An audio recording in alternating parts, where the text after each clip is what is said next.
কুরবানি মানে শুধু পশু জবাই নয়, এটা এক তাকওয়ার পরীক্ষা এবং আল্লাহর সন্তুষ্টির পথে এক মহান ইবাদত। এটি ইব্রাহিম আলাইহিস সালামের সুন্নত। রাসূল সাল্লাল্লাহু আলাইহি ওয়াসাল্লাম বলেন, তোমরা কুরবানি করো, কেননা এটি তোমাদের পিতা ইব্রাহিম আলাইহিস সালামের সুন্নত। 2 প্রতিটি লোমের জন্য রয়েছে সওয়াব।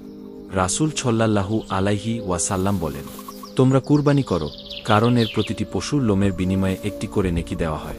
3 কিয়ামতের দিন কুরবানির পশু সাক্ষী দেবে, তা কিয়ামতের দিন শিং, খুর ও লোমসহ হাজির হবে। 4 রক্ত জমিনে পড়ার আগেই কবুল হয়। রক্ত জমিনে পড়ার আগেই তা আল্লাহর কাছে পৌঁছে যায়, তাই মন খুলে কুরবানি দাও।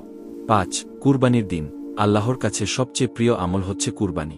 কুরবানির দিনে মানুষের কোনো আমলই আল্লাহর কাছে পশুর রক্ত ঝরানোর চেয়ে অধিক প্রিয় নয়। 6 এটা তাকওয়ার বহিঃপ্রকাশ। আল্লাহ বলেন, আল্লাহর কাছে পৌঁছে না পশুর গোশত বা রক্ত, বরং তোমাদের তাকওয়া পৌঁছে। 7 সাহাবীরা কুরবানিকে সুন্নত হিসেবে গুরুত্ব দিতেন। সাহাবীরা কখনো সামর্থ্য থাকা সত্ত্বেও কুরবানিকে ছেড়ে দিতেন না। 8 দরিদ্রদের মুখে হাসি ফোটানোর একটি উপায়।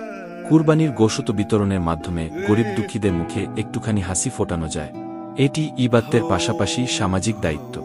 শেষ কথা, কুরবানি শুধু পশু জবাই নয়, এটি আত্মত্যাগ, তাকওয়ার পরীক্ষা, সুন্নতের অনুসরণ এবং সমাজে দয়ার চর্চা। আসুন আমরা সবাই এই কুরবানিতে হৃদয় থেকে তাকওয়া অর্জনের চেষ্টা করি। শেয়ার করুন, যাতে অন্যরাও জানে কুরবানির প্রকৃত ফজিলত।